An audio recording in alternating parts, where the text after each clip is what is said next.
Welcome to this NPTEL Massive Online Open course, and this course is on Phonetics and Phonology, a broad overview. We have been looking at phonology and we have looked at phonemics in the last class, and in this lecture we will look at features in more detail. So we have talked about distinctive features in our various lectures when we are talking about phonology, about formalizing the properties of phonemes, etc. We are talking about features. So today you will see how features are used and what are the components of a feature theory. So feature theory is part of a general approach in cognitive science which hypothesizes formal representations of mental phenomena. So a representation is considered to be an abstract object that characterizes the properties of a mental entity. And cognitive science posits that humans possess mental representations, that is formal mental objects depicting the structure of things we know or do. And one of the things we know, we have knowledge of as humans, is the knowledge of language. Knowledge and the knowledge of language is sought to be represented in terms of features. And what do the features represent? The components of sounds, formalizing the components of sounds. And as we have just been explaining, linguistic theory seeks to develop appropriate representations for the mental objects of language. And this diagram there is a tree diagram to represent phrases that those of you who are acquainted with linguistics would know that how do we represent a noun phrase, or we represent structures, phrases, clauses. We use tree diagrams to show where the nodes of the different parts of a phrase or clause, there are higher nodes, there are low nodes, and how the parts are linked are shown with the help of tree diagrams, which show that if there is one phrase, American history teacher, it can have potentially have two meanings, where in one representation you will see that it means history teacher from America, or one could mean teacher which teaches American history and an American history teacher, and this would mean an American history teacher, where American history forms one node. And then we have another one which shows that this part, this noun phrase, history teacher, is qualified by American, which shows that the history teacher is from America.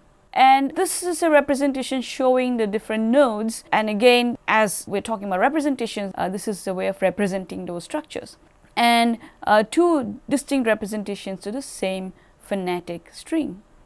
And now we talk about representations in phonology. Phonology faces the issue of what are the appropriate representations for its mental objects. Before we go on further, many of this lecture is based on Hayes, Bruce, 2009, Introductory Phonology, and for more details about the concepts, the ideas that we're talking about, you can follow this book, which is available for purchase. So the tendency of phonological rules to apply to natural classes is an important clue that phonetic properties of the segments constitute their substance. So one important aspect of phonological rule application is that they apply to groups of sounds, and that is repeated in language after language. And the groups are also seen to not very much so the differences are not large when phonological rules apply in one language, and when we look at another language where the rule is applying, the classes match, and that's where the idea of natural classes spring from. And that is the important clue that phonetic properties of segments constitute their substance. So feature matrices. So we talked about feature matrices when we talked about Jacobson, Van Halle features, a representation of features. So that was the initial conceptualization of the idea of feature matrices, which has seen a lot of development over the years in phonology. And each segment is represented simply as a bundle of features which collectively define it. And the usual formal notation for this is the feature matrix. This is how we would, for the English word map, or if this English word map was, for instance, nap, okay, or if this English word was mat, how would these representations change? Now, this phoneme m is supposed to have these abstract representations. It's monosyllabic. We will come to what is a sonorant, what is so all these categories like stop, whether is it possible to say plus stop or minus stop, or are there other categories, etc. We'll talk about those things shortly. And plus nasal and plus labial. So m is a labial a nasal, so it's plus labial. Hence, if we have another word, say nap, how is this going to change? Obviously, the property of labial is going to change because n is an alveolar consonant, and everything else remaining the same. Similarly, if it is this word changes from map to mat, for instance, then what changes would entail here? So we have similarly labial to represent per, everything else it's monosyllabic, it's minus sonorant, it's stop, it's minus nasal, it's minus voice. All things remaining the same because there's a change from per to ter. The labial category is going to change, and this is going to be different. We will see what alveolar consonants are termed in terms of features, but those are the things that would be different if there are changes from one word to another word. Now, applying rules to feature representations. It is a rule of English that all vowels are realized as nasalized when they precede nasals, and they appear as oral in all other contexts. Example, cam versus cab. So here this is nasalized, and here this is not nasalized. So there's a rule of nasalization in English that a vowel will become nasal when there's a following plus nasal, and this is talking about this particular context where there's a following plus nasal consonant which has made this change to the vowel which will occur here. So this vowel will become a plus nasal vowel. As we know about rule writing from our initial lectures before this, we know that when there's a following plus nasal consonant, or this is how rules are written, A goes to B in the environment where there is a nasal. So what changes? A vowel changes to nasal when there is a plus nasal consonant. And this is the context for the application of vowel nasalization rule in English. And note that what are we trying to say here? We're not saying, note that we're not saying that a becomes a in the context where there is m. We are not saying that. We are not saying that this particular vowel becomes the nasalized version of this vowel in the context where there is a following nasal consonant m. We are not giving those specificities of that word. Instead, we are saying that a vowel becomes nasal when there is a following nasal consonant. So we have made a generalization based on, of course, we know from English that this nasalization happens across all vowels whenever there are following nasal consonants, but for that representation now we are saying that a vowel becomes nasal when there's a following plus nasal consonant, and we are not saying a goes to a in the context where there's a following m, because it's not just restricted to this vowel in the presence of this nasal. This happens to all vowels in the presence of all nasal consonants, and that's what feature writing helps us to do, to capture generalizations. So suppose we have POM deriving POM, a proper name.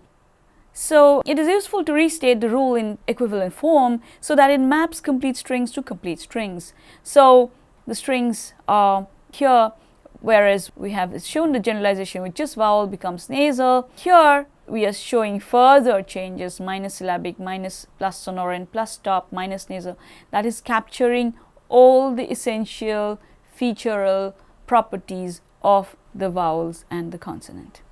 Okay, so now this particular generalization which we captured here as vowel nasalization can be restated as with more generalization. So plus syllabic plus nasal goes to plus syllabic plus nasal in the context where there is a nasal following plus nasal.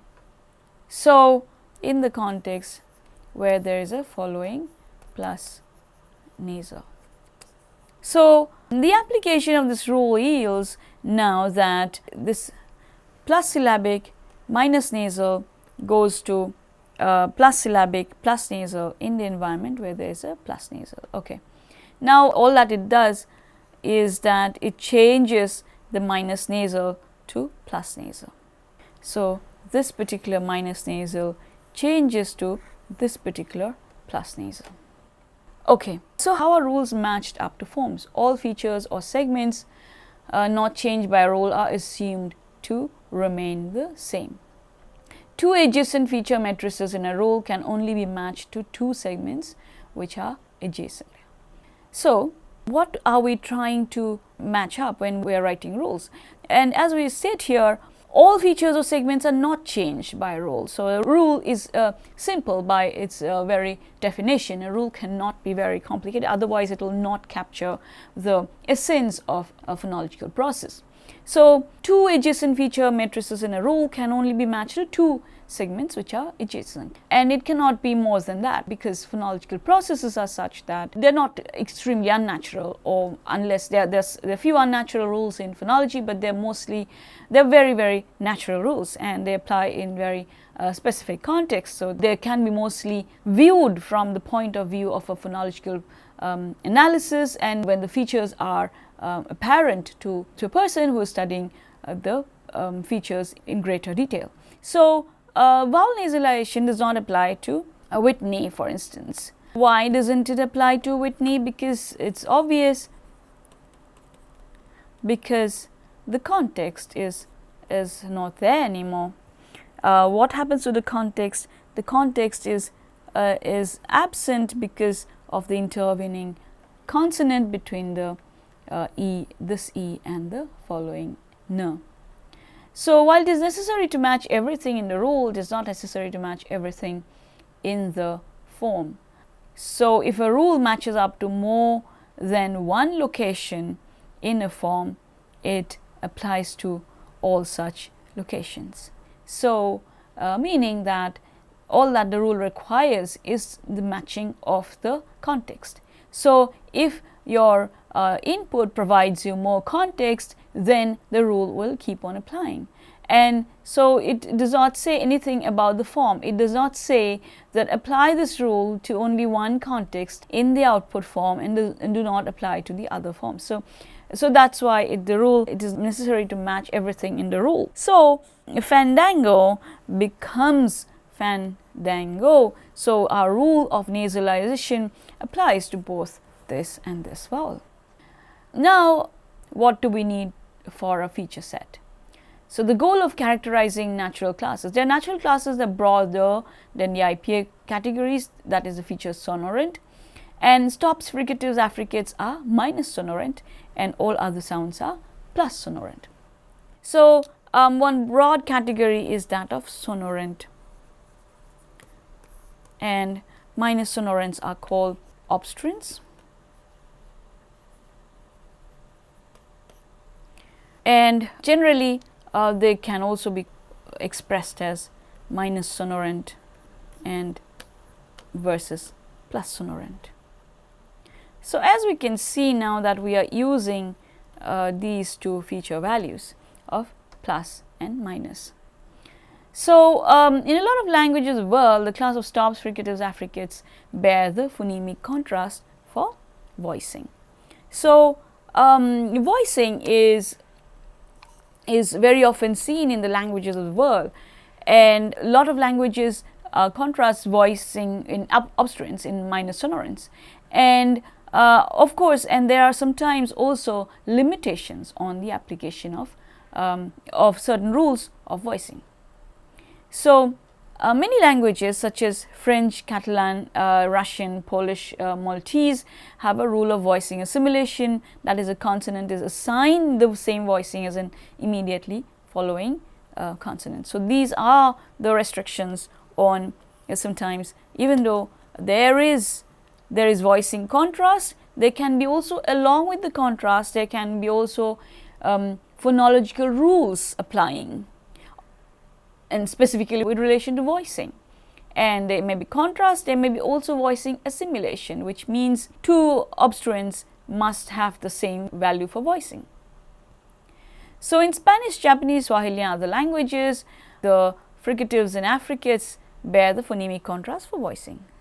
So, apart from voicing assimilation, there can be other things like final devoicing. So, what is final devoicing? Final devoicing is nothing else other than the fact that obstruents become voiceless in the word final position. So, whereas in the language there may be voicing contrast in all other positions, in the final position there will be final devoicing. And then there are instances where ng is deleted from the Indonesian prefix meng in case the following sound is a consonant other than a stop, affricate or fricative. Another name for sounds that are minus sonorant is obstruent, as we have just already said. And the sonority hierarchy. Since the work of Edward Sievers in the 19th century, phonologists found it useful to arrange the manner of articulation in a hierarchy based on the acoustic sonority of sounds. So, basically sonorants are loud sounds. So, that is what we understand by the sonorants. This is called the sonority hierarchy. So, what is the sonority hierarchy? We have vowels, glides, liquids, nasals, which are of greater sonority, and then obstruents, which are the least sonorous. So, as a result, these are plus sonorant and this is minus sonorant. So, something that you may want to keep in mind while knowing about sonorants is that minus sonorants, they have more constriction in terms of articulation. That is why vowels are the most sonorant, and because there is no constriction in the articulation of vowels. So, we will come to all these sounds. Let us look at some other natural classes. Based on manner features, we have vowels, glides, liquids, and sometimes like non-contiguous sets like glides, nasals. They seldom pattern as natural classes, and this is in terms of our sonority hierarchy. Okay. So, we know that we have a sonority hierarchy where we have vowels, glides, liquids, and vowels, glides and liquids most of the time pattern together, and others like glides and liquids do not form one group, one natural class together. So, these are the manner features, and to capture this pattern 4 features are adopted. We have sonorant, syllabic, consonantal and approximant. So, now for sonorants, now we know the sonority hierarchy, we have vowels, glides, liquids, nasals, and but even among these groups we have the ones which are syllabic. So, vowels and liquids and nasals can be syllabic, whereas glides are not syllabic, and we have among consonantal glides pattern with the other consonants, and then we have approximants where we have glides, liquids, which pattern together. So, we have different groups based on their other features apart from sonority. So, this is a table that we can see here. So, let us start with obstruents, which are minus sonorant, and among the others now we have, so we have minus sonorant, and we have a break right here where we have all these as minus sonorant, all these is plus sonorant, and the obstruent is minus sonorant. Now we move one step forward, and then we include we have nasals and obstruents, which are now minus approximants. Minus approximants, we have nasals and obstruents, and then we have among plus approximants we have glides, vowels, and then now we move a bit further to the left, and then we include liquids, nasals, obstruents. Now they are consonantal, whereas among minus consonantals we have vowels and glides. Importantly, we have glides, liquids, nasals and obstruents in minus syllabic natural class. So in this system, all of the contiguous sets along the hierarchy are expressible as natural classes. Example, glides, liquids and nasals with the formula minus syllabic plus sonorant.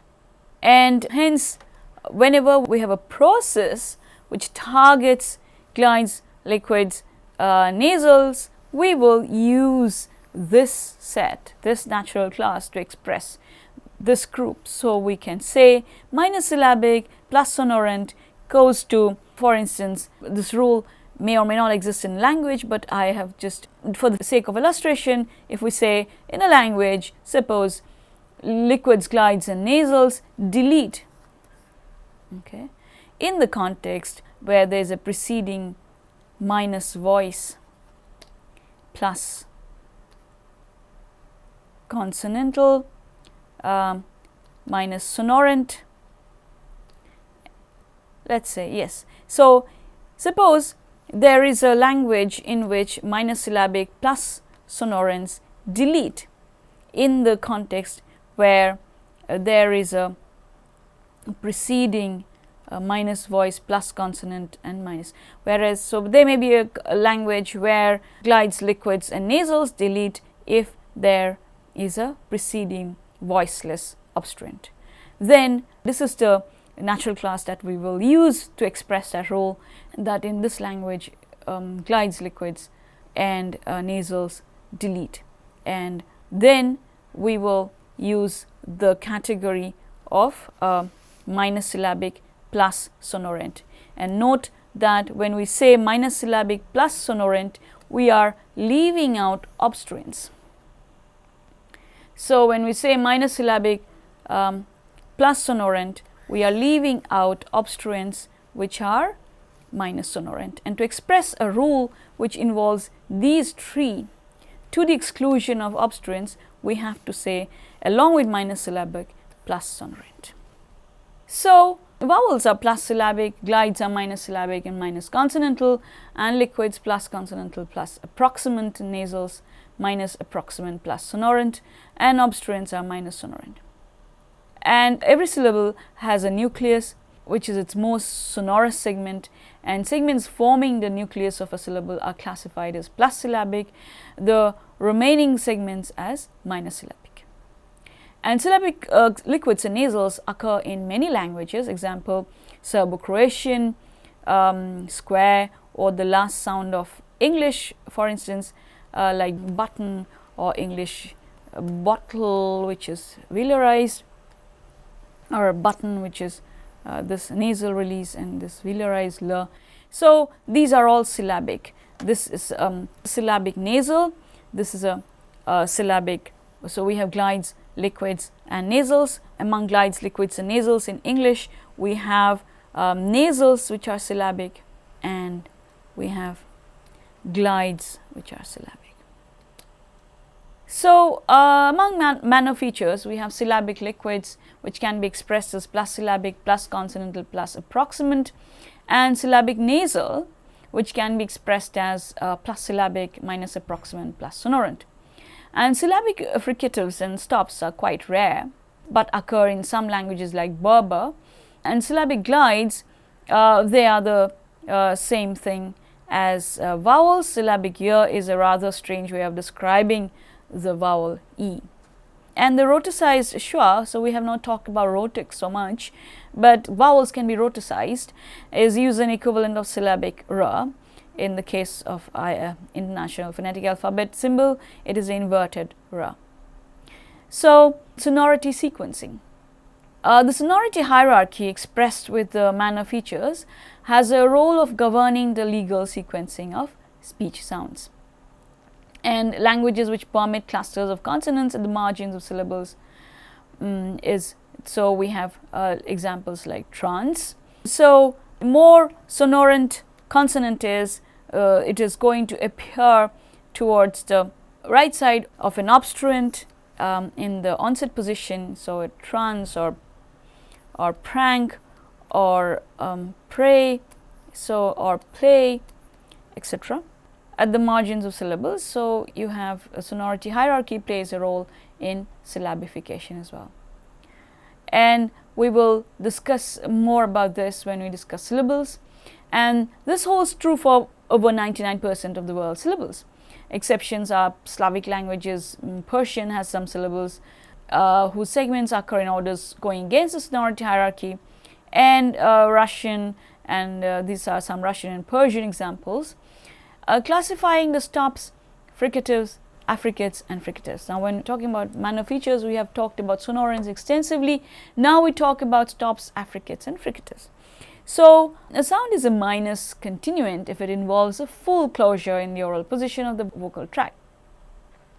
So, minus continuant and plus continuant. So far, we have talked about sonorant, obstruent. Now, we are talking about minus continuant and plus continuant. So, that is one class we talked about before natural class. This is a major natural class in describing the languages of the world. So, what does minus sonorant mean? If a sound involves full closure in the oral position of the vocal tract, then we have a minus continuant. So, if it has vowels, liquids, glides, etc. do not have complete closure and are called plus continuant. So, now stops, we can see that stop, affricate, nasal belong to one category called minus continuant. And vis-a-vis we have plus continuant, which includes everything from fricatives to vowels. So, if you recall the sonority hierarchy, you will remember that we have glides, we have rhotics, we have laterals, we have all other proximants. Now, excluding the nasals, so nasal, because of the release, which is of a stop release, does the kind of release that these three types of consonants have. If you recall your manner of articulation classes where we talked about complete closure, you will remember that this complete closure is important in classifying these two groups. One is this continuant group, which is the way the release happens, which is the continuity in the release. We have everything from fricatives, liquids, glides, vowels fall into a group called plus continuant, and the other group which has a different sort of a closure and release like stops, fricatives, nasals, they form another group. Among stops and fricatives, we have stops are considered delayed, minus delayed release, affricates are considered plus delayed release because of the difference. The word delay refers to the period of semi-closure during which frication noise is produced. The feature can be phonetically defined with the criterion includes frication noise. So, again, fricatives are not minus continuant, they are plus continuant. The features for stops, affricates and fricatives, now you can see that we have a big group of continuants where it includes everything, all their proximants and vowels as well. And in this group of plus continuant, in the minus continuant group, we have stops and affricates, but affricates are clubbed with fricatives when it comes to release. So, let us talk a bit about vowel features. backness, we have looked at vowel features, at vowels, articulation of vowels when we talked about articulated phonetics, looked at vowels when looked at acoustic phonetics. Talking about the phonology of vowels, so they are also represented with features, and mostly we have front back distinctions, or high low, or rounded unrounded distinctions, as we have already understood about vowels, and these are also seen in the representations used for vowels. And Norwegian, which is a three-way distinction for backness in its high rounded vowels, are represented, so this is represented with this symbol, which looks a bit like ear, and which is, although it's high and rounded, and front, so this is u, and then the central u, and then the back u. So this is the way that we represent those distinctions, that we have front, central and back. Front and central are minus back, and back is plus back, and front and central could also be considered minus front. So basically central vowels are minus back as well as minus front, whereas front vowels are minus back, and back vowels are plus back, and front vowels are plus front, minus vowels are minus front. So for languages which do not have central vowels, you would mostly represent them with back feature. So phonologists sometimes use a single feature back to render two-way backness distinction, and the advantage of a three-way system is that it provides category for central vowels. Height and tenseness, and the phonology of English suggests a system with three basic heights: high, mid and low. And an additional feature is superimposed, commonly called tense.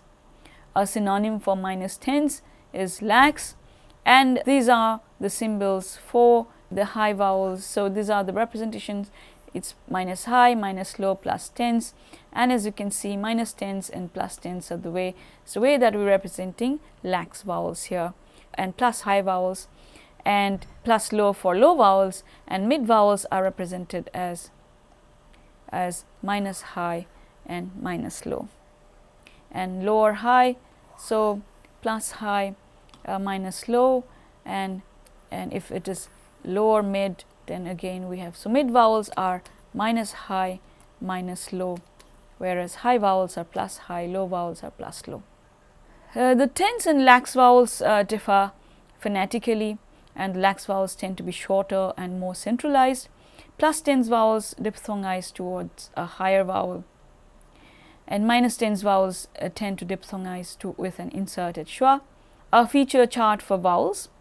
The feature chart attempts to use the International Phonetic Alphabet vowel symbols to fill the 30 slots defined by the feature system. And the chart has no place for the inverted R, a symbol standing for vowel that is central unrounded, bit higher than low. So this is the way you represent them, and the categories are these: front, back, and high, low and tense. So the International Phonetic Alphabet provides three mid-central vowels in order of height, while the feature system here only permits two. So in terms of the mid-central unrounded vowels, and one is plus tense and the other is minus tense. This is the schwa, which is minus high, minus low, minus tense.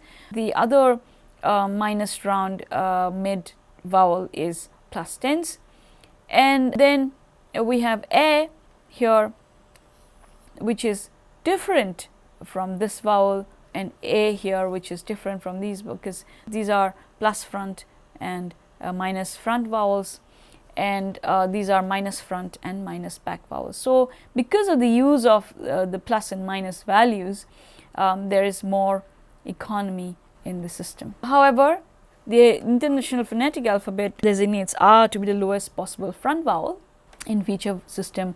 This system is deemed unnecessary for purpose of phonology. A is used to be the lowest front unrounded vowel.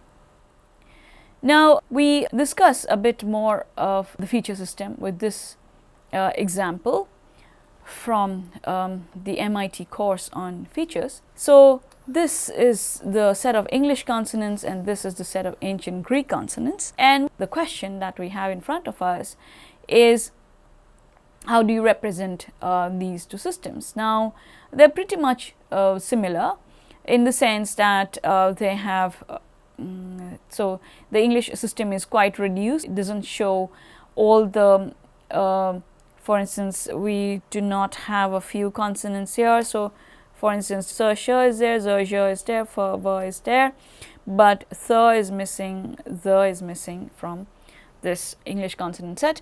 So, basically it should appear th and the is missing. So, some are missing, but irrespective of that, now if we have a system like this, and suppose also we have to express a few things about these two languages. Suppose we have to say that in English the two approximants ra, la always follow pa, ta, ka in the word initial position of a word initial position.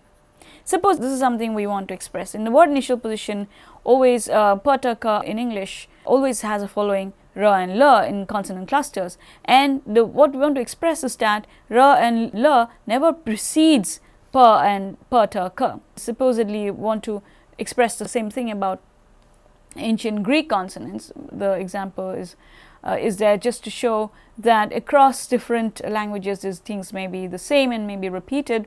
So, if we want to express the same thing about ancient Greek, what we have to do is, if we did not have a feature system, we would have to say that in English, whenever we have pa, ta, ka or fa or even ba, the, ga, there is a following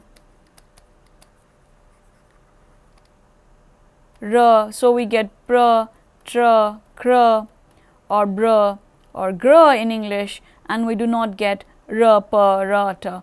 So, what we are talking about is the cumbersome, or is that it is not just cumbersome, it does not capture a very intuitive generalization. The generalization is that in English or in consonant inventors as remote as ancient Greek also, we would have the same system. That what is it that if you think about pa, ta, ka or ba, da, ga or even fa or tha, which are fricatives, what group of consonants do they constitute? They constitute your minus sonorants. So, how will you express something like this, that in English or in ancient Greek, pa, ta, ka, ba, da, ga or tha, fa always has following ra, la. The ra, la never precede them in a word initial position. To express that, all we need to say that in English or in ancient Greek, sonorants always have an immediately following position when they are preceding minus sonorants. In the context when we have, if there is a CC in a word initial position, and if this is minus sonorant, then this is plus sonorant essentially. Or if you recall that we talked about rules and constraints in the last class, we can express this as also as a constraint. We can say that in English and in ancient Greek, avoid consonant clusters which are both minus sonorant. So, minus sonorant clusters are not possible in English and ancient Greek. So, that is how we use features. It helps us, it shows these abstract generalizations, which is a native speaker's knowledge of a language, which can be expressed succinctly and in very simple terms. If we use what we have, the tools offered by natural classes, and also helps us to not just understand, also helps us to formalize the rules that appear in language after language, and these are repeated with the same group of consonants and also vowels. Thank you for listening to this talk on features, and we will continue with phonology in the next lecture. Thank you.